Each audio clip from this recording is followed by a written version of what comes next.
Thank you so much for joining us tonight, Spilling the Tea at 10.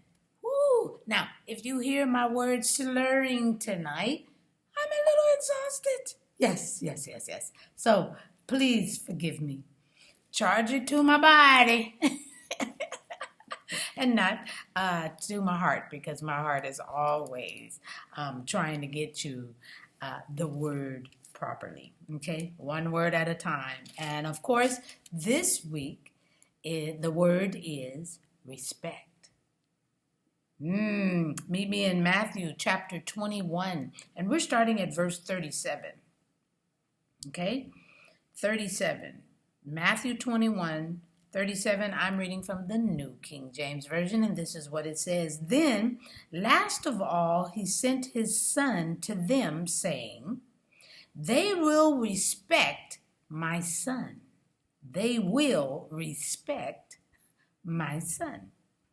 But when the vine dressers saw the son, they said amongst themselves, This is the heir. Come, let us kill him and seize his inheritance.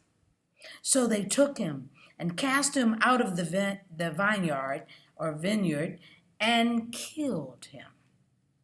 Therefore, when the owner of the vineyard comes, what will he do to those vine dressers?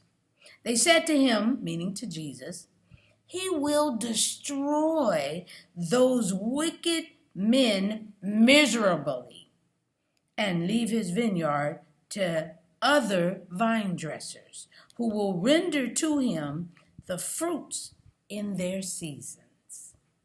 Jesus said to them, Have you never read in the scriptures?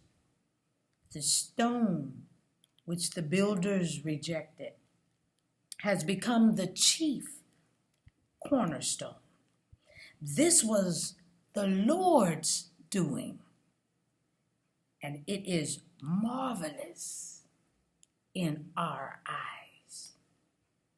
Therefore, I say to you, the kingdom of God will be taken from you and given to a nation hearing the fruits of it, or bearing, the fruits of it. And whoever falls on this stone will be broken. But on whomever it falls, it will grind him to powder. Okay. Here we catch the end of a parable where Jesus is teaching on the wicked vine dressers. And he even goes so far as to once again predicting his death. Yeah. How they don't even respect the son of the owner in this parable is beyond me.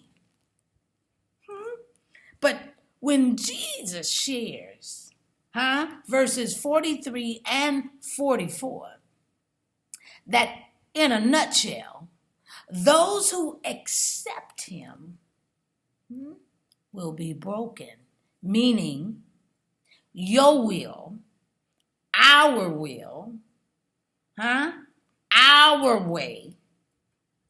will become his will, and his way will be broken from our own selfish ways. But those who refuse to accept Jesus as the Son of God will be grind into powder, meaning judged appropriately. All I have to say is this: respect is the word of the week. I'm just spilling the tea at 10 on Word at Night while, you guessed it, sipping on my tea. Man, oh man, let's pray. Gracious Father, we thank you for this word. We thank you, dear Heavenly Father, that men and women, boys and girls have an opportunity to accept you as Lord and Savior in their lives. There is no excuse. And we need to get this word out, Father, so all can hear and choose wisely. My goodness, what they hear, Father, should enhance them to understand you are the reason for life. You are the reason why we should respect your words, your will, and your way. We respect you. And because of that respect, we need to respect one another. We thank you for the honor and privilege to learn more about you. Let the word go forth so that more hear the opportunity and the plea of you asking them, sharing with them how much you love them and want them to make the right choice. It's respecting your love. We thank you and we appreciate you. In Jesus' name we pray and praise. Amen, and thank you, Jesus. Ooh, I'll see you tomorrow night on Spilling the Tea at 10. God bless you.